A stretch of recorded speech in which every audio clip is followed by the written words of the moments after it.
Until that day, till all are one.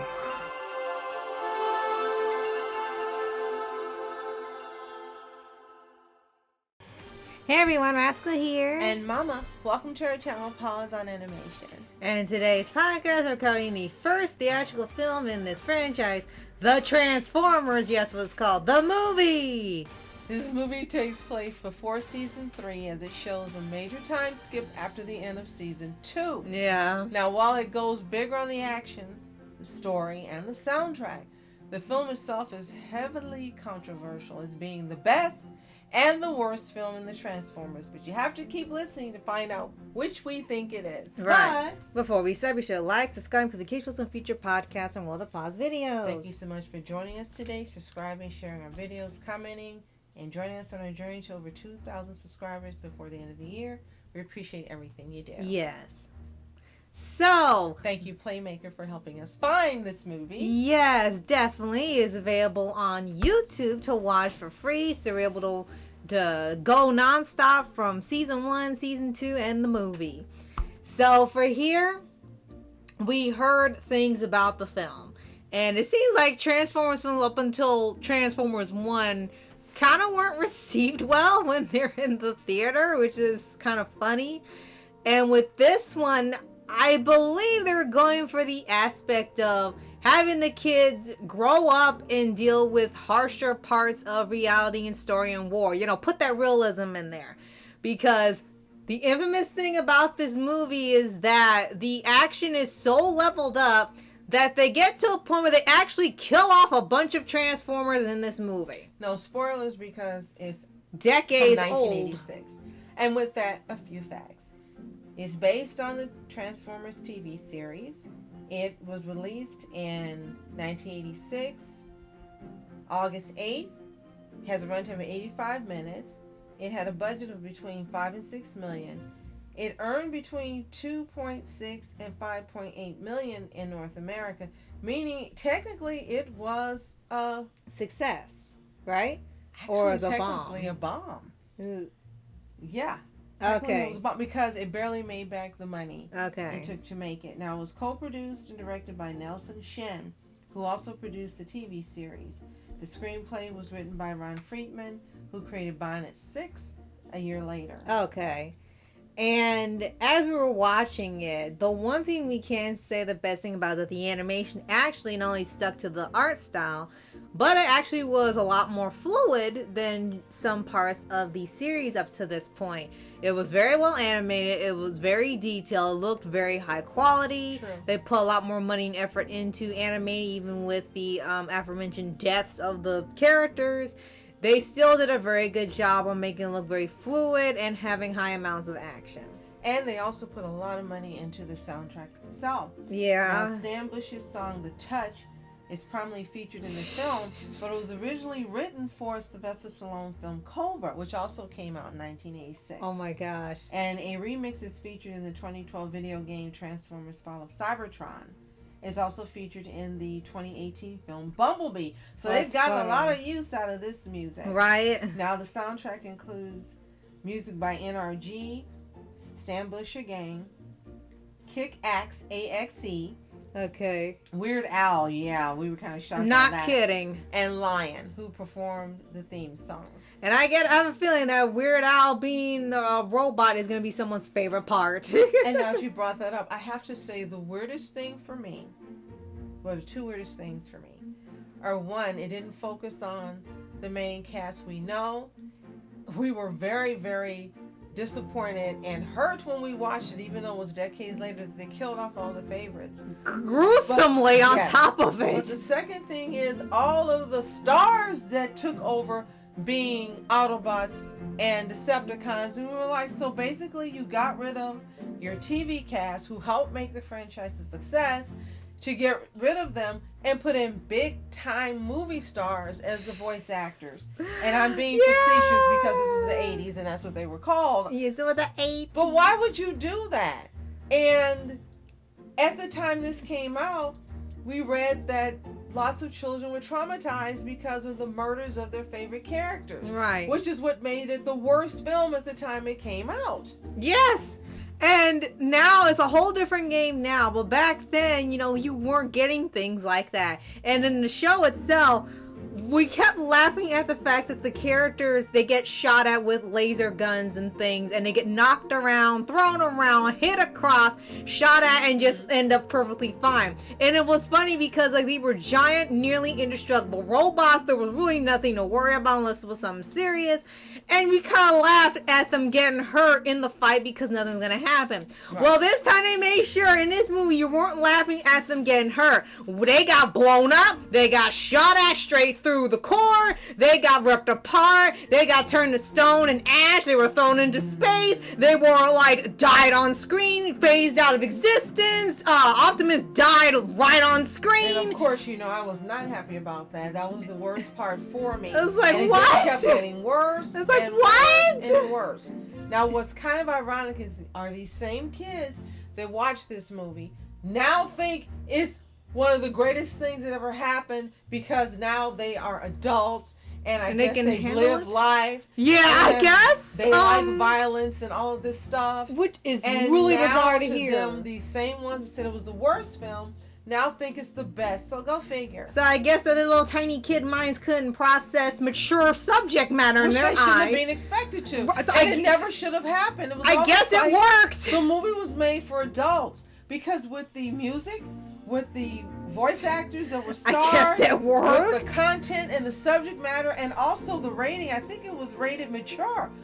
Right? I think so because this movie wasn't made for the kiddies that were watching the freaking series on TV. It was made for the adults. Gosh. Yeah. And then we also began to see that when we went forward watching season 3, so many episodes were adult oriented, had a whole lot of innuendo and suggestion and inappropriate things and weird things. It definitely had gone the route of the movie. And they just forgot about the kiddies and said, screw I guess you guys. so, yeah. And then what's weird is that we see tons of praise for season 3, which include a lot of subject matter more adult, and the adults really like the adult subject matter and like the maturity. Even the stuff when they were bat crazy plots and animation errors, they loved it still. Somehow, some way, Transformers G1 show and movie, despite all its astronomical amount of faults, it still retained an incredibly loyal fan base, and they still praise it. Even when it gets at its worst, they're still happy about it.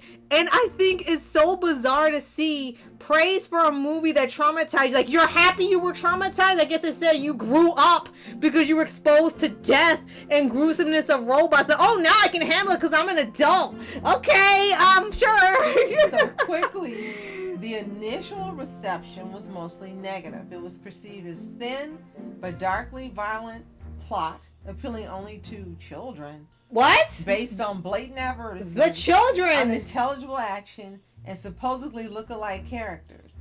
The day after the release, the New York Times wrote, while all this action may captivate young children, I don't think so, people. The animation is not spectacular enough to dazzle adults, and the Transformers have few truly human elements to lure parents along, even when their voices are supplied by well-known actors. Which is funny because we thought just the opposite. With that part, yeah. And then the Rotten Tomatoes reports that 62% of those critics later gave the movie a positive review, which is weird. It says the site's critical consensus reads a surprisingly dark, emotional, and almost excessively cynical experience for Transformers fans. Oh, so it's supposed to be dark according to these new reviews. And then lastly, in the late 2010s, Den of Geek published several retrospective reviews focusing on the movie's gruesome and quirky tone and on the dramatic impact of its violence, which is heavier than most of the preceding films and the TV series. So in 2018, it states, the shadow of death hung like a black curtain over the film and called the psychedelic scenes of Unicron's world eating guts a futuristic rendering of Dante's Inferno in apocalyptic detail. Okay. And then in 2019, it was called The Great Toy Massacre of 1986, which traumatized a generation of kids with a string of startling deaths. and it's remembered as a story about death, transfiguration, guilt, and redemption, and as a milestone in animation history. That's not a good. Well, I think it goes to show that people crave death and violence in TV shows now. And we get that maybe they were going for something more mature for kids. And we've seen cartoons do some mature subject matter, but not in the way where it affects your psyche as a kid. And it not was in just the 80s. I mean, now they watch Five Nights at Freddy's, Terrifier. Yeah, and it's normal for them I now. never would have been able to watch, and neither would you. But now these kids are watching this stuff. This will not even bother them So now. if this movie came out now exactly the way it did in 86, they would laugh at this and think it was funny for kids. Yeah. So go figure. And then, as I mentioned with the other half where it started to be silly, I think they knew they had to balance it out, but it was so far in one direction it didn't work for a lot of people at the time. And because it seemed like the scenes that were like that were just put into the movie and didn't even go with the movie. They looked like a different animation almost. In some parts, different tone. And the characters were totally different that appeared in those scenes versus the other scenes. So it's like it was an afterthought the scenes were thrown in. Yeah.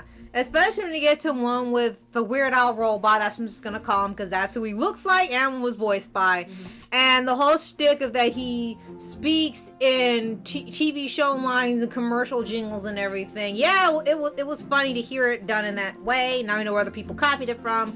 But the whole subplot with that, I think they just added him in and this character in just to justify it having some humor in it because there was so much darkness happening in the film. They thought, okay, we'll put some humor in here. But the problem is it wasn't funny, at least to us. I remember people that loved him and that was their favorite character.